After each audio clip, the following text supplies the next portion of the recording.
Good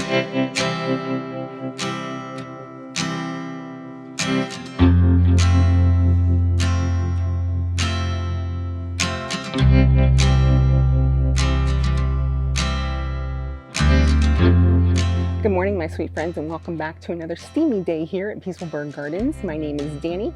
It is mid-September. It is a bit overcast, but quite humid, so it's like swimming through the air, y'all. So my glasses keep fogging up, but we'll get through it together. I'm talking about cocoplums today, but before I get to that, I just want to let you know that we are going to be starting our videos on our fall annual vegetable planting that is going to be happening, I want to say mid to late October. And fall annual vegetables are always an adventure for us here at Peaceful Bird Gardens. So stay tuned for those videos because, yeah, there's always something, y'all. There's always something that happens when it comes to me and planting annual vegetables.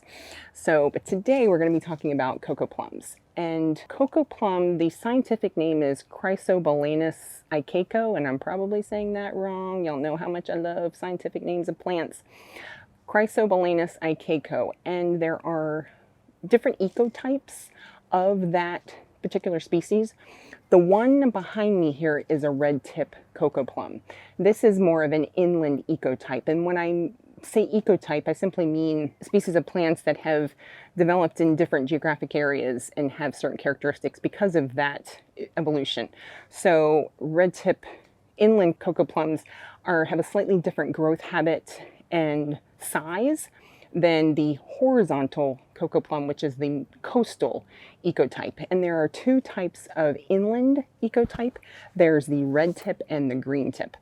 I love the red tip. I think they're really beautiful. So that's what we planted here. And I generally recommend these to people who are looking for a screen plant, the red tips. I get lots of clients that want some kind of a barrier or a screen or, you know, some kind of a fence, almost a living fence between them and their neighbors. With development, we're just ever increasingly on top of each other, and while being in community in, you know, close to your neighbors is wonderful, it's also nice to have a little bit of privacy. So in replacement of, say, like a podocarpus, which we have, and that's what this, you know, beautiful specimen is here behind me. If you're looking for a native, more quickly growing variety, or, you know, a version of a screening plant, the cocoplums are a wonderful native for that purpose. Now, the horizontal coastal variety, I'll show you in a moment, that's recommended more as a ground cover, but they can get 4 feet tall, so that's an interesting ground cover. I've read that you can keep them at 2 feet, but ours are closer to maybe 3 feet at this point because we continually prune them down. Now, these plants, as I mentioned, they are moderately, you know, moderate growers. If you put them in the right conditions and they get, you know, adequate water, they can grow relatively quickly. So this formed quite a dense, thick hedge within 2 years. This plant's been here for over 3 years, and I continually prune it to the shape and size that we want, because this is actually a backdrop to our seating area here in the front native gardens. But they actually grow relatively quickly in the right conditions. And the conditions that they prefer are full sun to, I want to say, like part shade. So they do get a little bit shaded here, but they're still getting a good 6 hours of sunlight every day.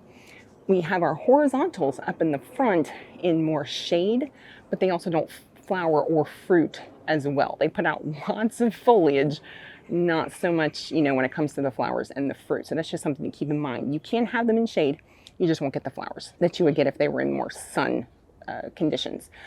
We planted these 3 feet apart from the center, so they're 3 feet from each other because we did want kind of a, you know, a dense green back here that we could, you know, walk past. And it's worked out beautifully for us. They are evergreen, they do not lose their leaves.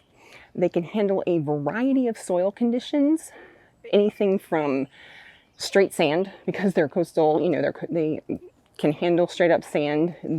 Especially the coastal ecotype, the horizontal can absolutely handle just straight sand.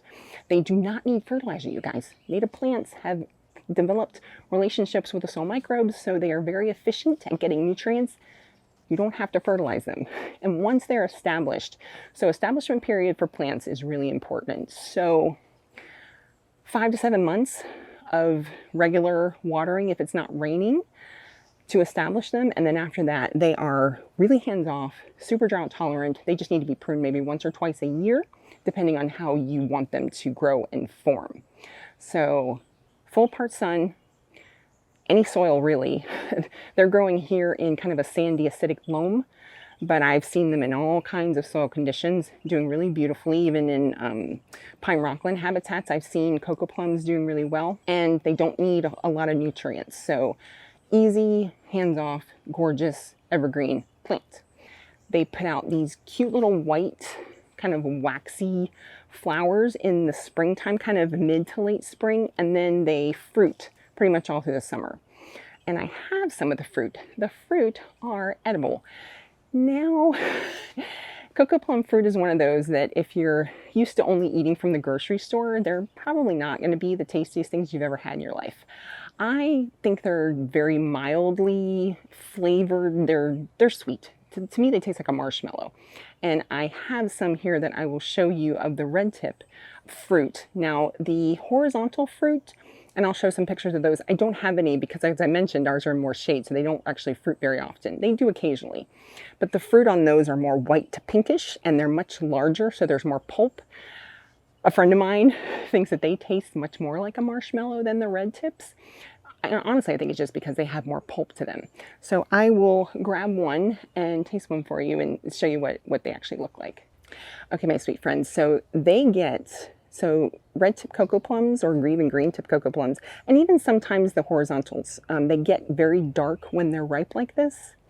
So they almost look like a teeny tiny little plum. I've eaten them when they're not quite this ripe. This is very, very ripe. It's even starting to split from the rain that we've had. So this is about a good sized one. This is pretty large for the ones that we get. So they have a large pit in them. There's a very large seed, but I've been known to grab one as I'm working and just kind of suck all the pulp off of it and then just chew on the seed for a while.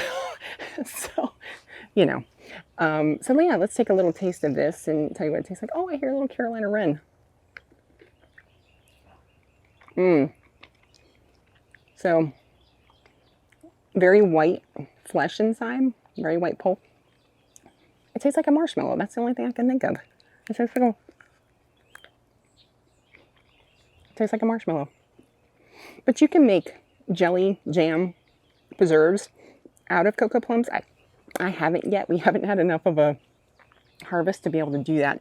I generally just walk around and eat them raw, or I leave them for the wildlife because, as I mentioned, the wildlife love these. Gopher tortoises absolutely love cocoplums. So if you live in an area where you have gopher tortoises kind of around your property or on your property, this would be an excellent plant to plant for them to provide food naturally, native food for gopher tortoises. But birds love them too. I'll notice at the tops of the shrub here that those are the ones that generally are pecked at and eaten by the birds. But tasty. As I mentioned, there's a very large seed in there. Yeah, it can be very hard to get the pulp completely off the seed. No, hopefully it doesn't gross anybody out, but that's quite a large seed. So yeah, so we just throw the seeds. Hopefully a cocoplum will pop up. Speaking of that, cocoplums are generally propagated via cuttings. So trying to grow them from seed can be a mixed bag. So, but you're pretty much guaranteed to get another plant. And that's a good way to know that you're getting the exact variety and ecotype is by doing stem cuttings and propagating your plants that way. And if you live in the Naples, Fort Myers, that area, you'll notice these along the medians. They absolutely love this plant down there as a landscape hedge for banks and, pretty much all over the place you'll find the red tip cocoplums. And the leaves of the red tip, the reason they call them that is because they get this really pretty I'll show them to you if I can get my hands on it. They have this really pretty red burgundy coloration when they're new that shows up. And when the sun hits this, oh, it's really beautiful. It's quite special.